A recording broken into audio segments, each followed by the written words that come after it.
오늘 말씀은 에스라 7장 11절에서 28절까지 말씀입니다. 우리는 주일 낮 예배 시간을 통하여서 에스라서 말씀을 살펴보고 있습니다.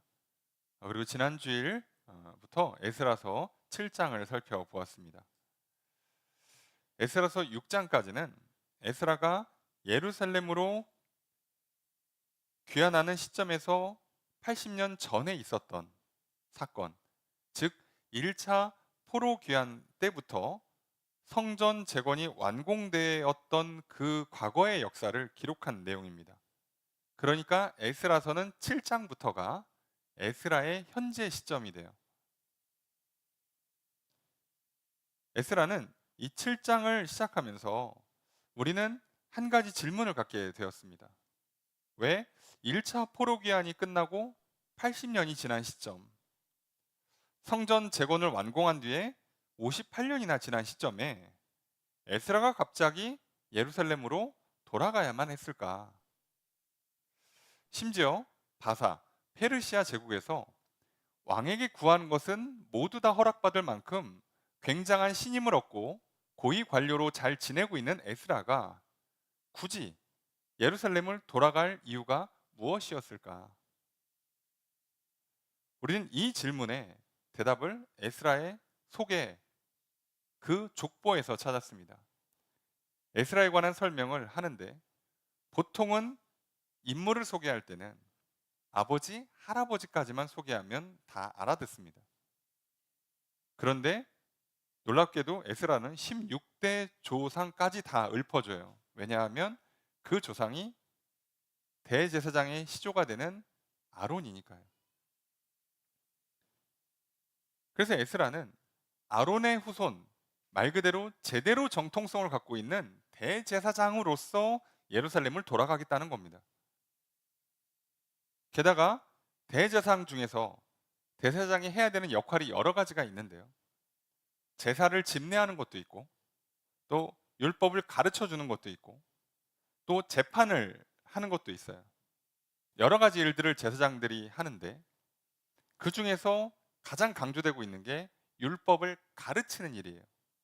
그래서 학사 또는 학자라고 자꾸 표현을 합니다.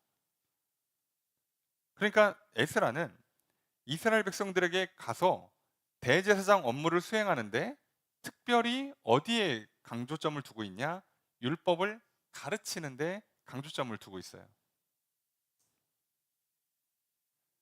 그런데 성경은 그 에스라를 두고 이렇게 말을 합니다. 에스라가 하나님 여호와의 도우심을 입어 왕에게 구하는 것은 다 받는 고위 관료가 되었다.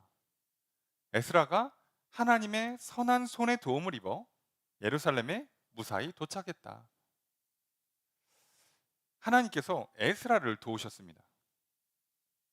근데 하나님께서 에스라를 도우신 것은 에스라 개인의 복을 위해서, 개인의 부귀영화를 위해서 도운 게 아니었어요.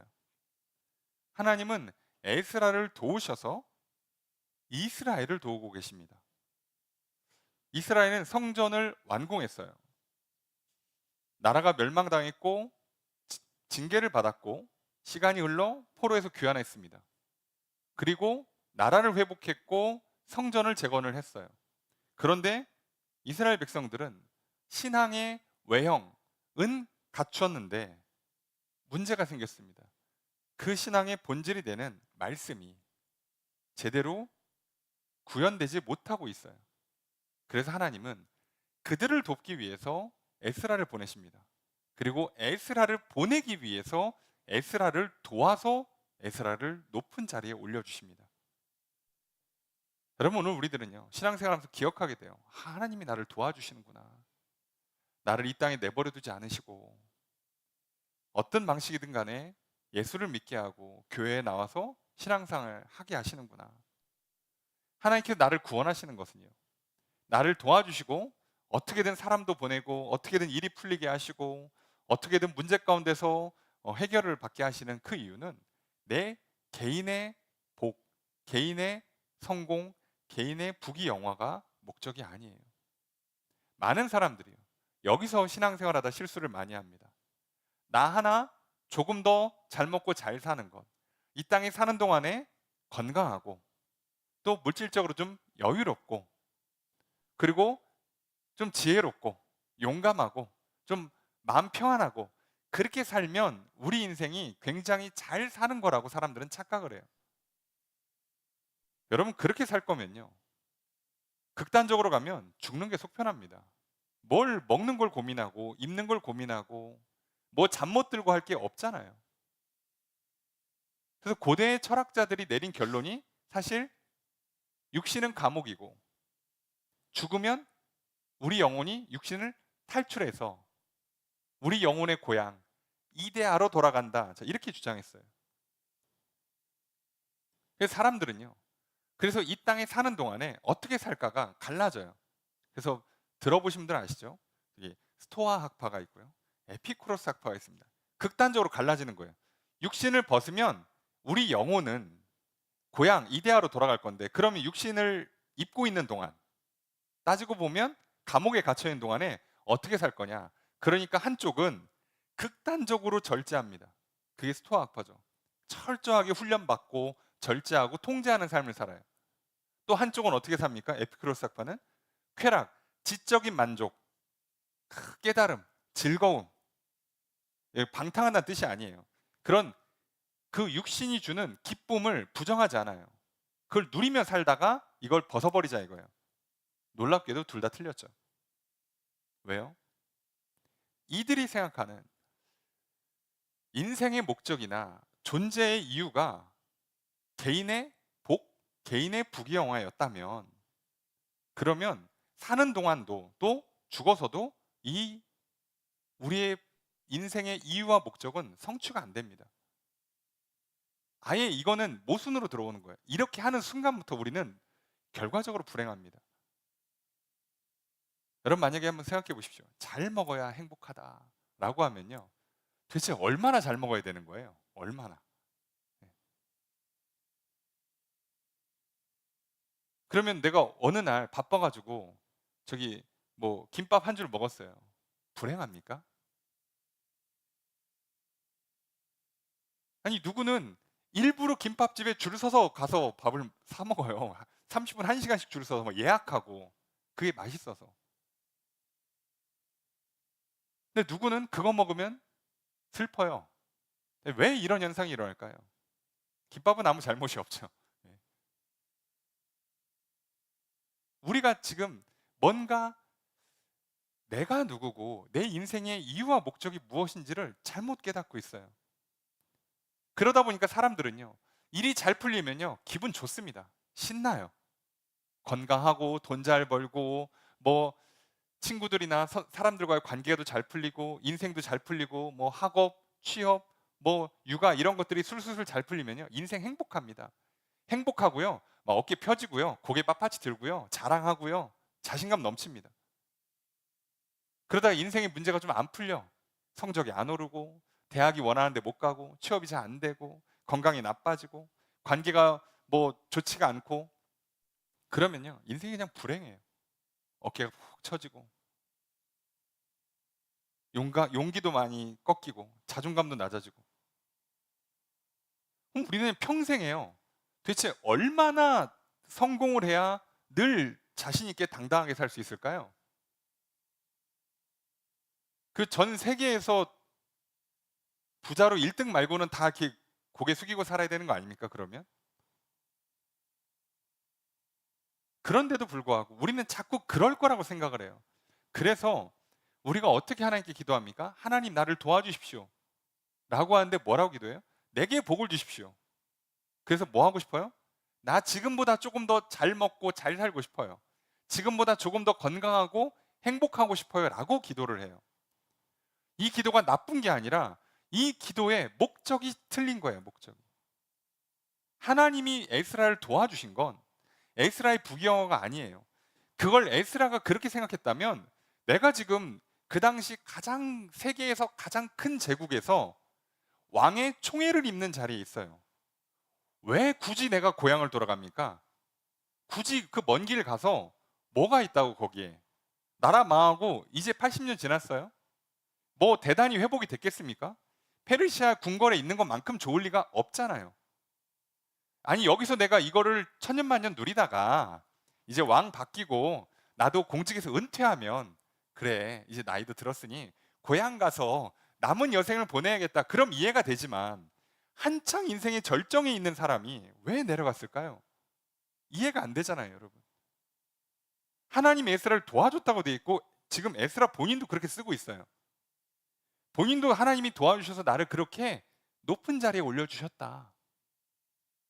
근데 우리처럼 만약에 내가 잘 먹고 잘 살고 이 땅에서 부귀영화를 누리는 것이 목적이었다면 절대 그 자리에서 못 내려옵니다. 내려오면 안 되죠.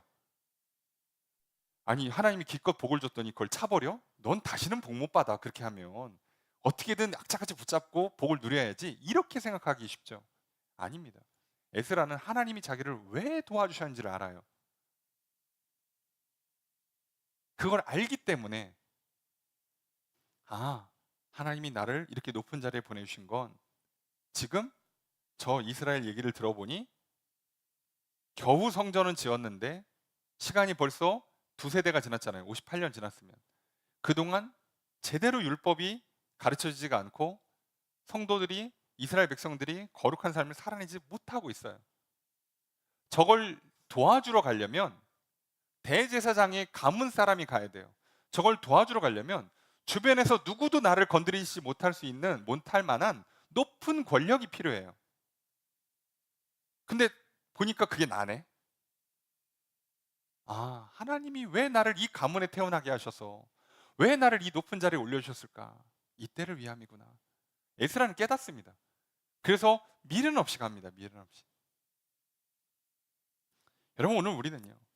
하나님께 나를 왜 도와주셨는지 그걸 오늘 기억하려고 그래요. 특별히 오늘 우리 맥주감사 주일을 보냅니다. 7월의 첫 번째 주일이죠. 1년으로 치면 절반이 지났습니다.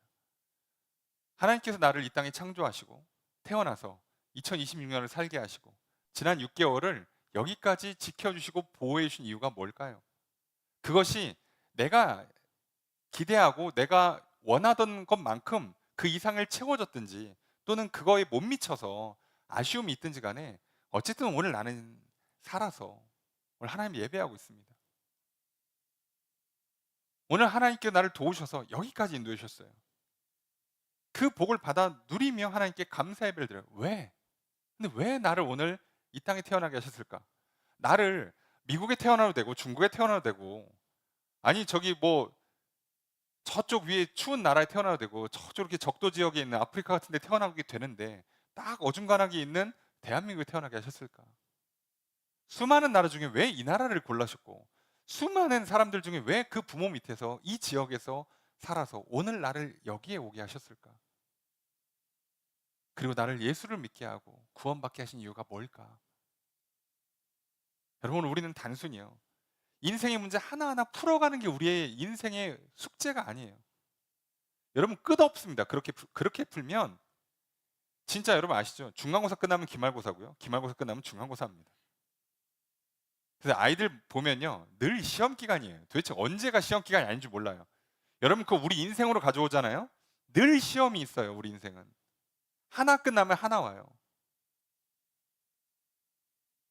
여러분 우리 인생에요 괴롭지 않을 날이 없습니다. 어쩌다가 한번 마음 편하게 쉬고 놀고 푹 쉬잖아요. 조만간 옵니다. 큰 거. 겨우 풀고서는 한숨 돌리면 또 옵니다. 그거. 끝나질 않아요. 이 문제가. 해결이 안 됩니다. 여러분 우리 이거 씨름하는 게 우리 인생의 목표일까요? 우리 100년 동안 이거 하다가 죽는 게 우리 인생의 이유일까요? 아니요. 하나님 그러라고 우리를 이 땅에 보내지 않았어요. 우리는 그래서 불행과 싸우는 존재가 아닙니다. 성공을 위해서 전진하는 존재가 아니에요. 하나님이 나를 도우시는 것을 은혜로 받고 감사히 받고 그 도우신 하나님의 뜻이 무언지를 깨닫는 거예요. 오늘 우리는요. 하나님이 나를 도와주셔서 여기까지 인도해 주셨음을 기억하시고요. 오늘 우리는 감사로 하나님 예배하려고 합니다. 하나님, 내 생각한 것만큼 또 그 이상 좋았든 또는 그 기대에 미치지 못했든 오늘 나를 이 땅에 창조하셔서 오늘 여기까지 인도해 주신 은혜 감사합니다. 2026년을 시작해서 절반을 보내기까지 나를 인도해 주신 것 감사합니다. 그 하나님의 도우심 때문에 오늘 내가 살아서 오늘 이곳에서 하나님 예배하고 성도들과 함께 살아오고 교제하고 또 인생의 하반기를 시작하려고 합니다. 하나님, 오늘 내게 베푼 은혜를 감사함으로 예배를 드리오니 기쁘게 받아주십시오. 그리고 하나님, 내게 오늘 은혜를 베푸신 그 이유와 뜻이 무엇인지를 깨닫길 원합니다. 오늘 우리가 그 마음으로 예배를 드리고요, 오늘 이 말씀 가운데 하나님께서 내게 은혜를 베푸신 이유가 무엇인지를 깨닫는 시간 되기를 소망합니다. 오늘 우리 예배를 기쁘게 받아주시고 복을 더해 주시는 주님의 크신 은혜가 함께 있기를 주의 이름으로 축복합니다.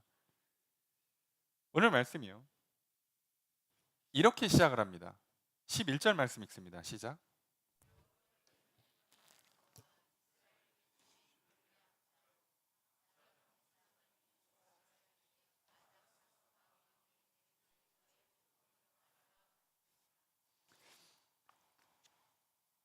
에스라를 소개하는데 계속 붙이는 표현이 있다고 그랬죠. 여호와의 계명의 말씀과 이스라엘에게 주신 율례, 학자요, 학자 겸 제사장. 그러니까 지금 에스라를 성경은 계속 학자 겸 제사장을 강조하고 있어요.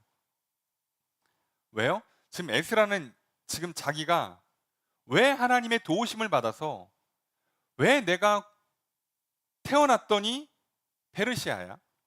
근데 어떻게 하다 보니까 인생이 좀 하나님의 도우심으로 잘 풀리고 소위 사회적으로 성공을 해서 굉장히 높은 자리에 올라가고 왕의 신임을 받고 있어요. 그때 에스라가 자기를 뭐라고 생각한다고요? 나는 학자 겸 제사장이구나. 내가 이 나라에 열 손가락 안에 드는 사람이야. 나 성공한 인생이야. 나 힘 있어. 나 돈 많아가 아니고요. 자기의 정체성을 깨달아요. 여러분, 우리가 꼭 기억하셔야 돼요. 세상에서 우리가 배우고 일을 성취해내고 돈을 버는 것으로, 그래서 내가 누군지를 찾는, 소위 말하는 정체성, 또는 내가 앞으로 어떤 일을 하면 살아가야 되느냐, 나의 인생의 목적, 사명을 발견하는 건 불가능합니다. 내가 누군지, 내가 무슨 일을 하면 살아야 되는지는요, 하나님이 가르쳐 주시는 거예요.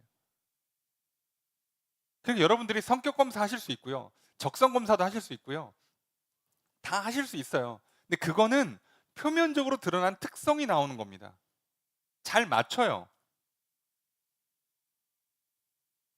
얼추 맞춥니다. 틀리지 않아요. 근데 맞는데, 여러분, 우리가요, 만약에 지금 에스라를 아무도 모르는 옆에 있는 사람이 와서, 내가 보니까 에스라는 제사장으로 살아야 되는 게 부르심인 것 같아 라고 얘기할 사람이 몇 명이나 있습니까?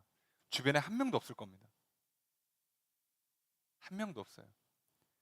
여러분, 에스라가 잘 이해가 안 되시면요, 바로 뒤에 에스라 다음에 3차, 4차 이렇게 포로기한에 계속 고위 관료들이 넘어오잖아요. 그때 에스라 다음으로 오는 사람이 있죠? 느헤미야.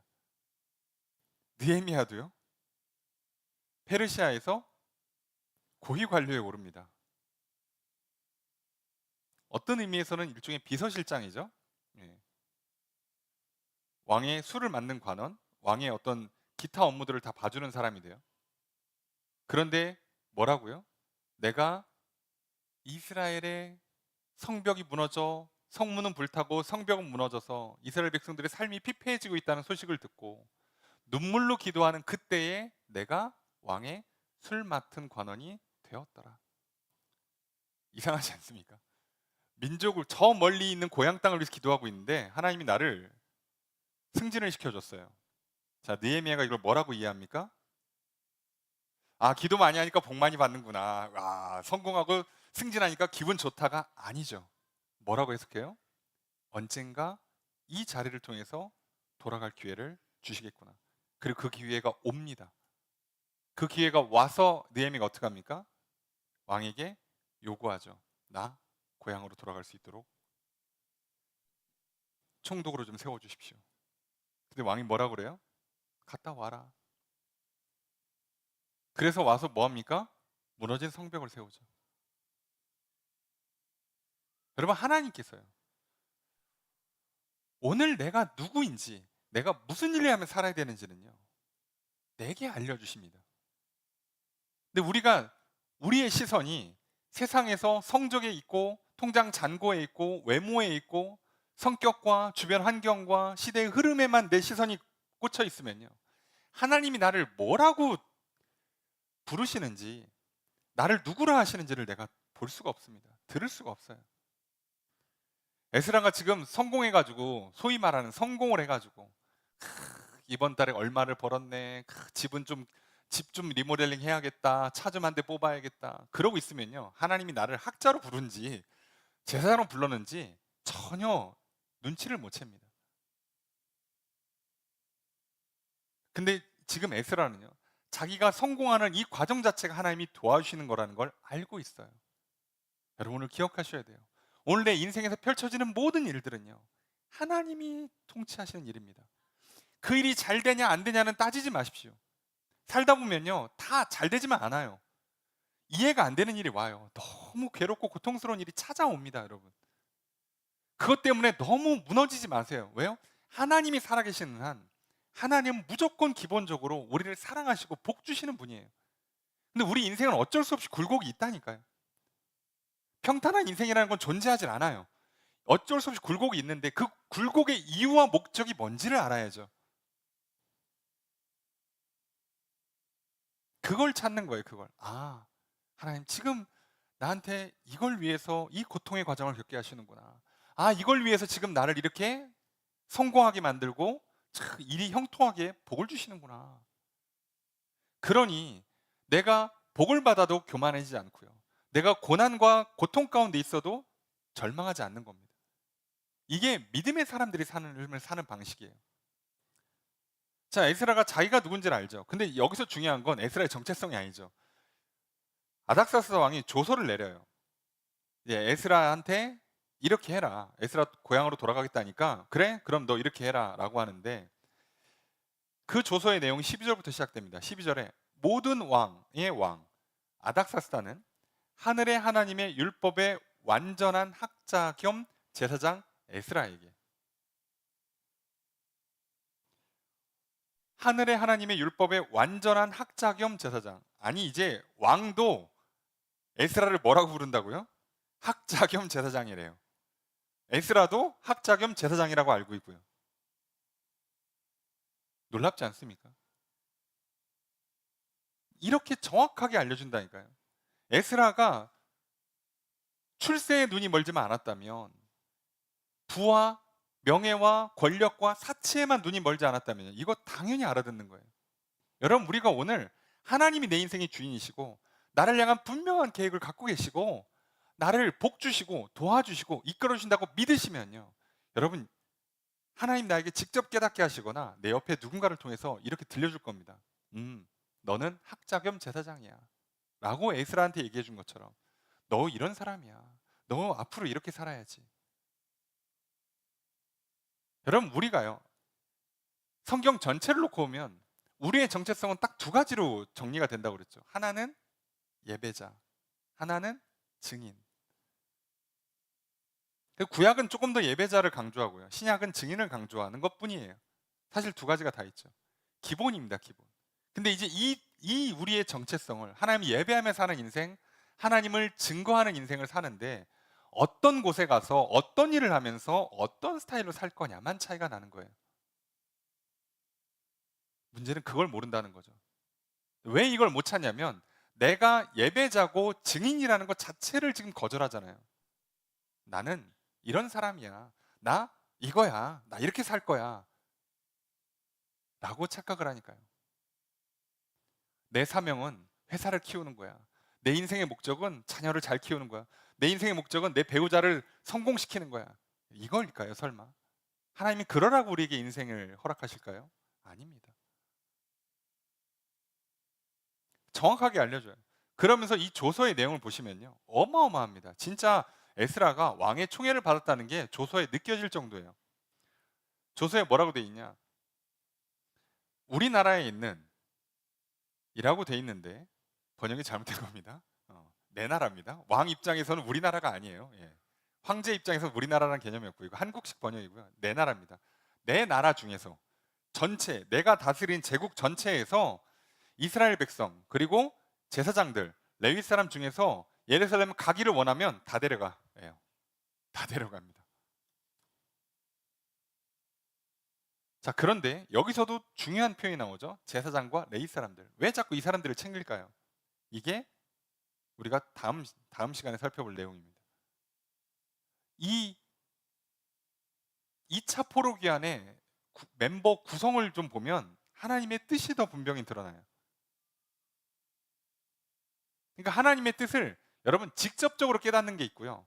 이렇게 간접적으로 깨닫는 게 있어요. 일이 진행되는 걸 보거나 일의 어떤 형태를 보시면 하나님의 의도가 읽히는 경우가 있습니다.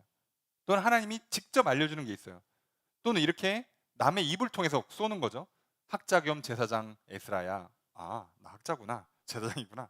이렇게 알려주고 또는 기도하는데 나를 제사장 가문에 태어나게 하셨고 내가 이렇게 율법을 열심히 공부하게 하신 이유가 이거구나 깨닫기도 하시고요. 또는 일이 돌아가는 걸 보면 그렇게 돼요. 어떻게든 하나님 알려주세요. 자, 그런데 지금 이 아닥사스다 왕의 조서의 내용은 뭐가 중요한 거냐? 원하는 사람 다 데려가라 이거예요. 그리고 너가 예루살렘을 살피기 위해서 왕과 7 자문관의 보냄을 받았다. 왕과 7 자문관이 왕의 가장 밑에 있는 신하들입니다. 이 사람들이 너를 보내는 걸 공중해 준다는 거예요. 그래서 왕과 자문관들이 어떻게 하냐 15절에 보니까 예루살렘 거하시는 이스라엘 하나님께 성심으로 드린 은금을 가져가라. 자, 예물도 드립니다. 예배 드리라고. 그리고 16절에 바벨론에 있는 온 도에서 얻을 수 있는 모든 은금, 백성과 제사장들이 예루살렘에 있는 그들의 하나님 여호와의 성전을 위하여 기쁘게 드릴 예물. 그러니까 주변에서 그러시냐고 그러면 갈 때 우리도 예물을 드리겠다고 하면 다 받아가라는 거예요. 엄청나게 물질적으로 지원해 주는 겁니다. 그래서 뭐 하라고 하냐? 그 돈으로 재물을 사라는 거죠. 그리고 18절에 그걸 가지고 하나님의 뜻을 따라서 쓰라는 거예요. 하나님이 쓰라고 한 방법이 있을 거 아니야? 너네 율법에 따르면 그대로 써.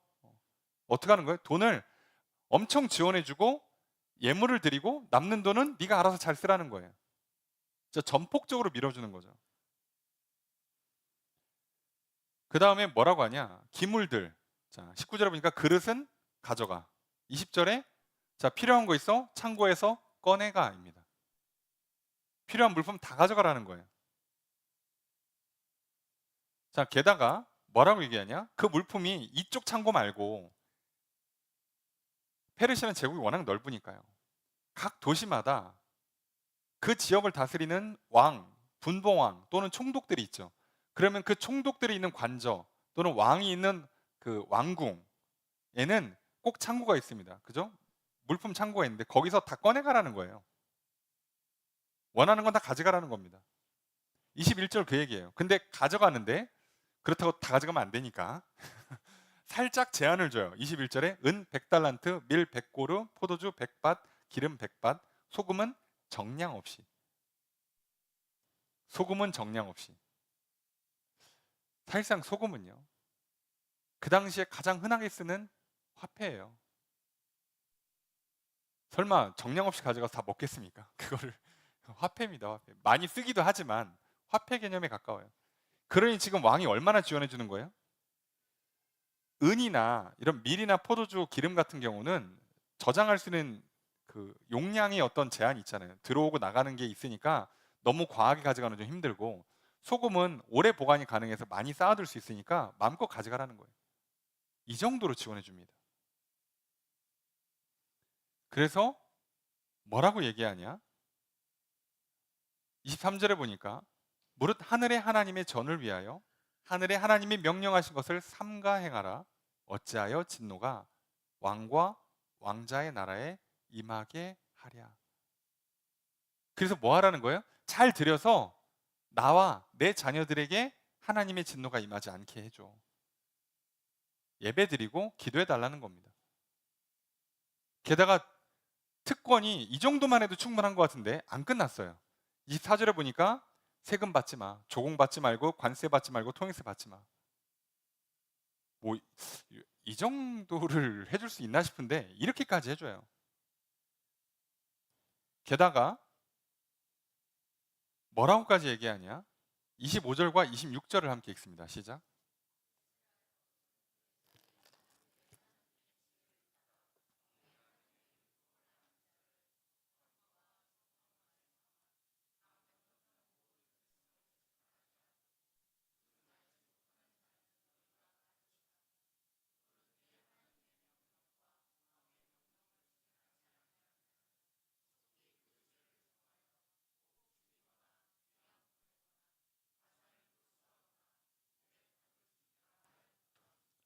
에스라한테 어느 정도 권한을 주냐면 법관, 재판관 세울 수 있도록, 그리고 그들이 재판을 하면 그대로 진행시키라는 거예요.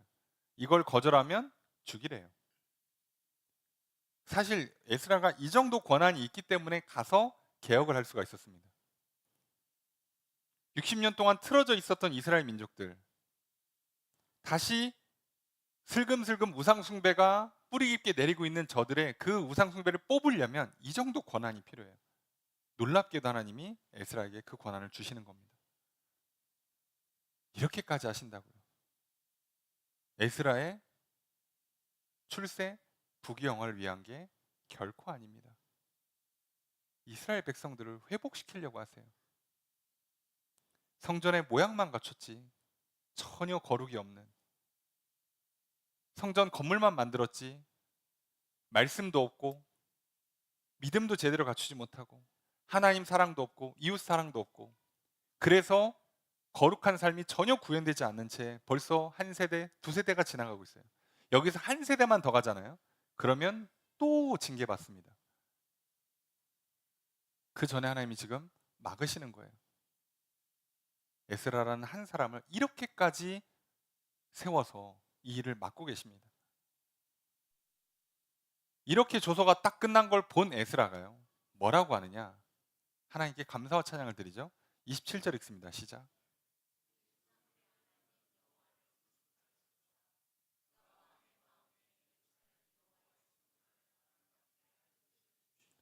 (28절) 듣습니다.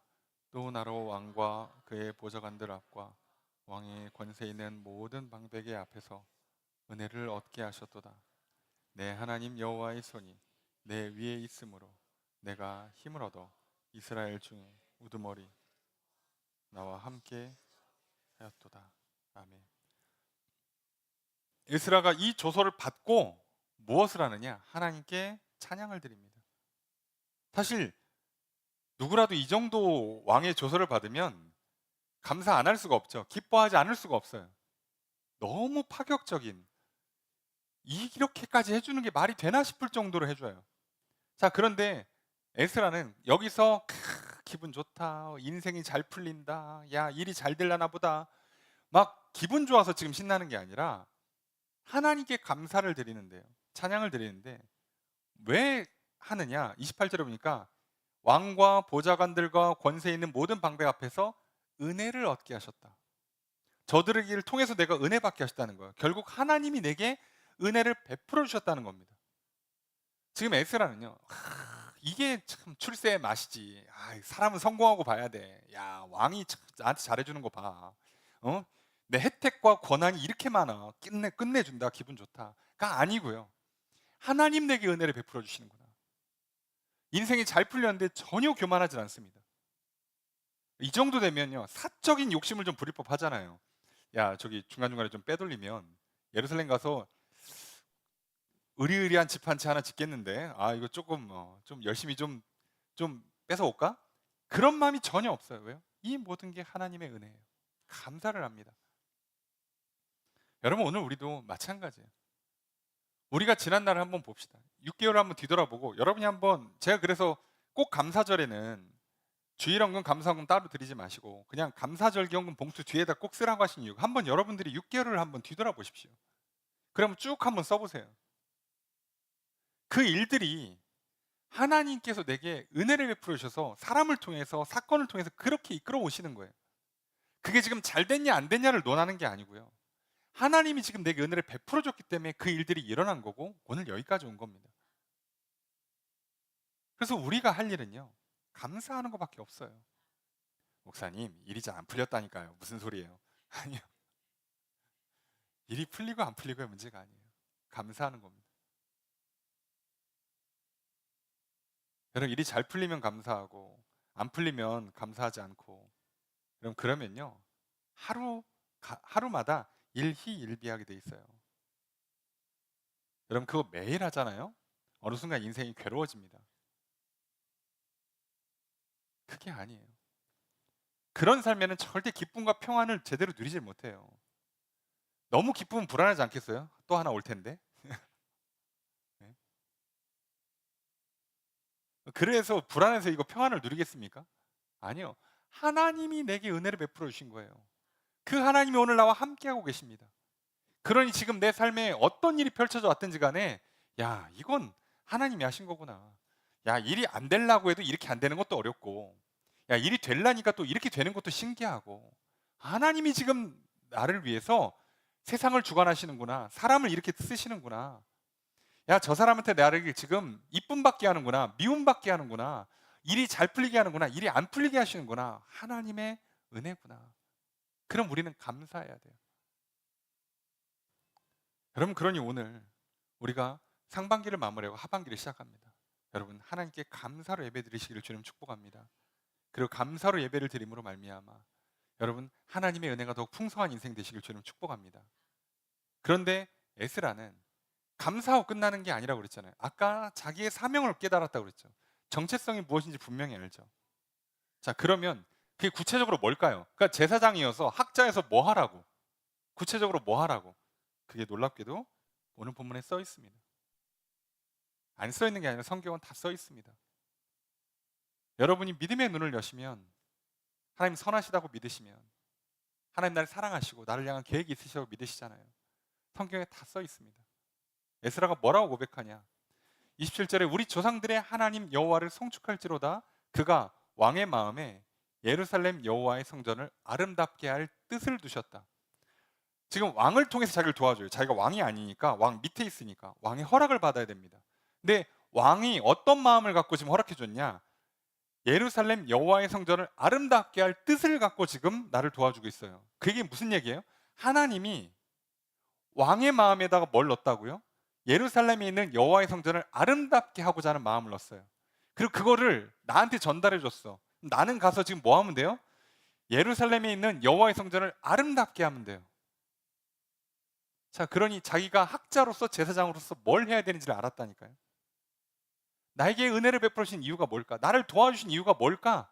나를 구원하신 이유가 뭘까? 나를 이 땅에 창조하신 이유가 뭘까? 에스라는 걸 깨달은 거예요. 아, 예루살렘 여호와의 성전을 아름답게 하시라는구나. 여러분, 성전을 아름답게 한다는 게 무슨 뜻일까요? 여기서 이제 우리가 고민하는 거죠. 건축했다며, 잘 지었는데 뭐 페인트 칠 다시 해야 되나? 뭐 꽃꽂이를 좀 해야 되나? 뭐 어떻게 아름답게 하라는 거지? 이건 절대 외형이 아니죠. 외형 공사는 끝났어요. 외관 공사는 이미 60년 전에 끝났습니다. 그럼 지금 가서 뭘 아름답게 한다는 거예요? 하나님 보시기에 아름답게 한다는 거예요. 건물이 아니라 성전이,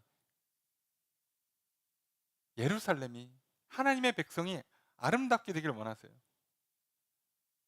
여러분, 성경에요, 생각보다 아름답다는 뜻을 많이 씁니다. 이게 아름답다라고도 번역을 하고 좋다라고도 번역을 해요. 이게 히브리어가 다 토브라서 같은 단어를 쓰니까 이게 번역에 따라서는 좋다고도 번역하고 아름답다고도 번역을 해요.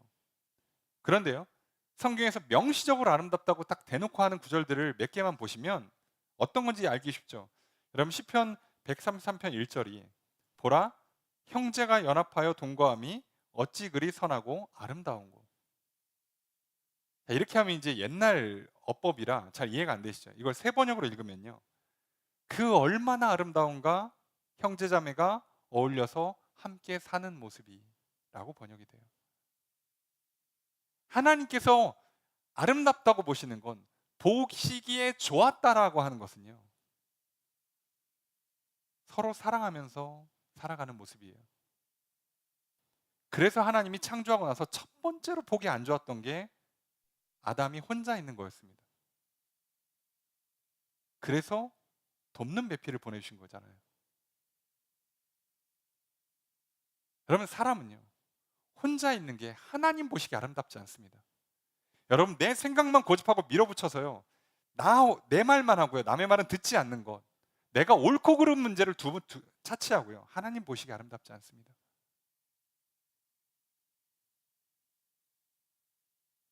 여러분, 우리가 연합하여서 함께 살아가는 게 하나님이 얼마나 기뻐하신지를 기억하셔야 돼요. 근데 자꾸 우리는 어떻게 한다고요? 하나님 도움받고 복받아서 나 하고 싶은 대로, 내 생각대로 살고, 내 할 말 다 하고, 내가 먹고 싶고 입고 싶은 거 다 하고. 그러고 살고 싶죠. 근데 우리가 지금 수요일 날 고린도전서 보고 있잖아요. 바울이 뭐라고요? 나는 권리도 있고 자유도 있고 다 있는데 뭐 한다고요? 스스로 절제할 거야. 왜? 사랑하니까. 기꺼이 절제할 거야. 그게 하나님 보시기에 아름다워요.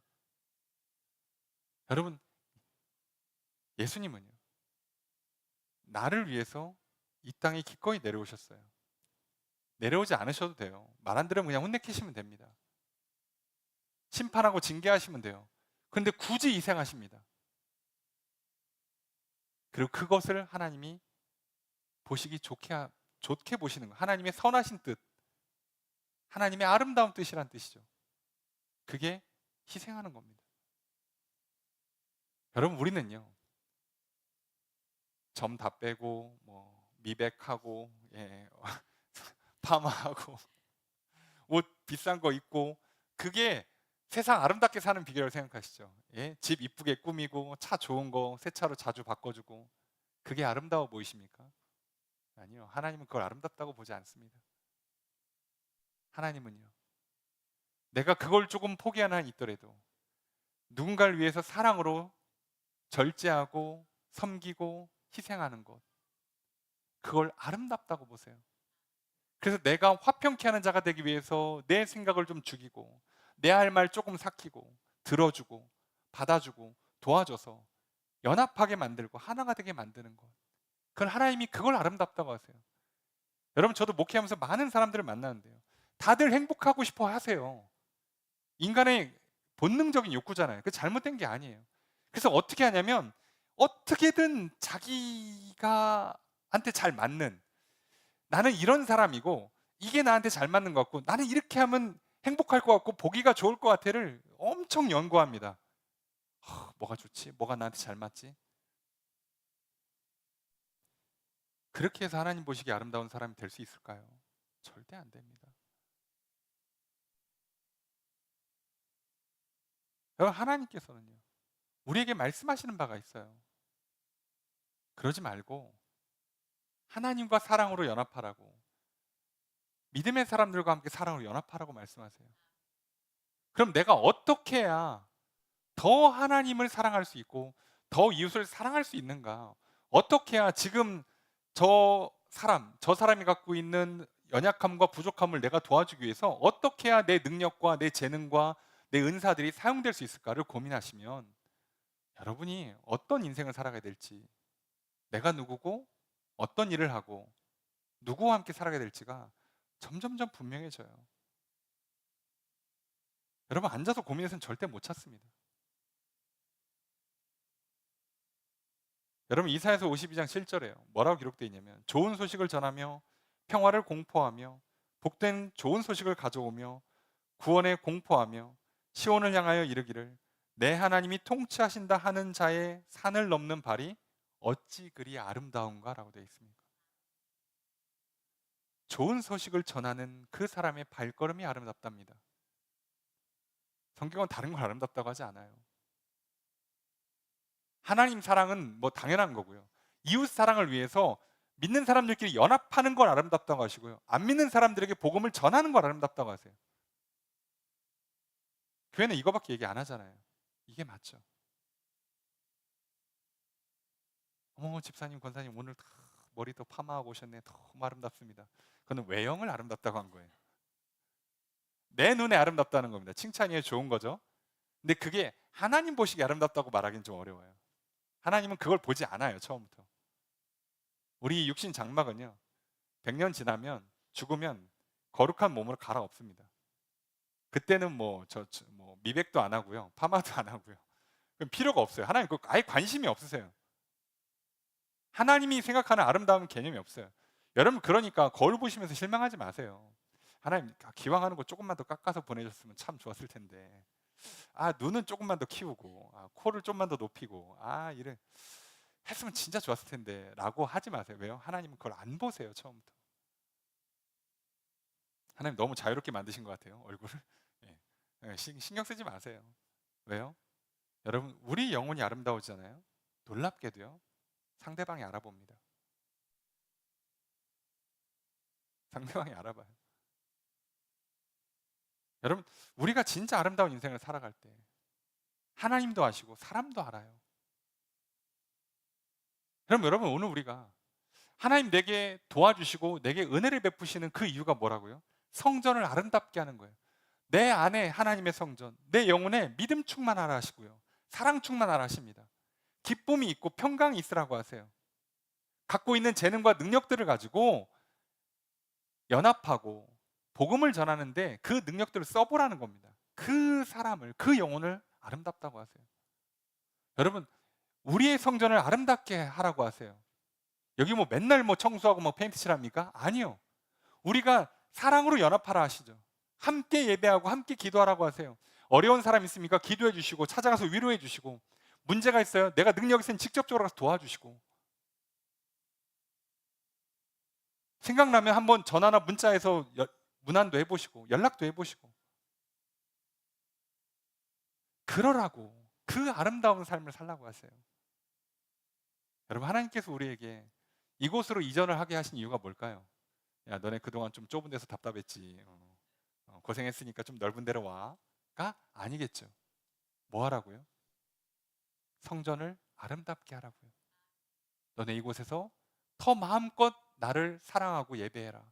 너희들 더 마음껏 서로 사랑하면서 연합해라. 너희들 더 마음껏 믿지 않는 자들에게 사랑을 전해서 구제하고 전도해라. 그러라고 우리에게 은혜를 베풀어 주셔서 상반기에 이곳으로 오게 하신 거잖아요.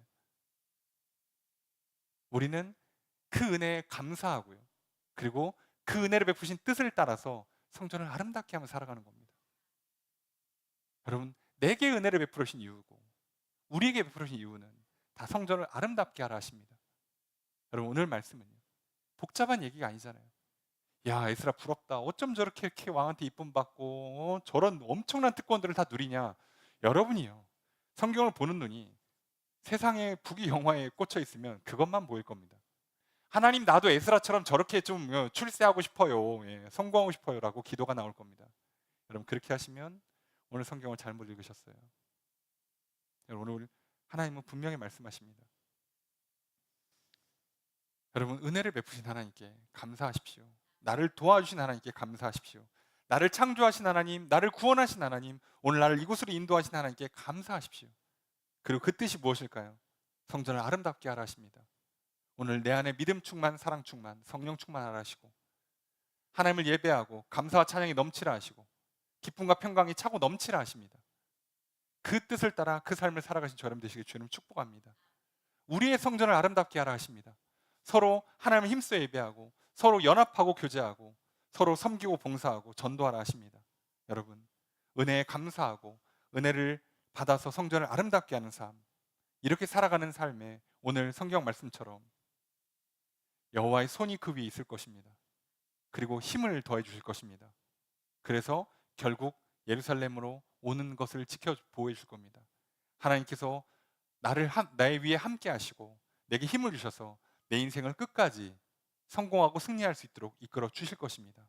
오늘 그 은혜가 있기를 주님을 축복합니다. 이제 새롭게 시작하는 하반기에 하나님의 은혜를 감사하시고 그 은혜의 뜻을 깨달았으니 이제 성전을 아름답게 하는 삶을 살아가심으로 말미암아 하나님께서 늘 나와 함께 하시고 힘을 주셔서 우리의 남은 하반기도, 우리의 남은 일생도 승리하시는 복된 삶을 살아가시는 저렴 되시기를 주의 이름으로 축복합니다.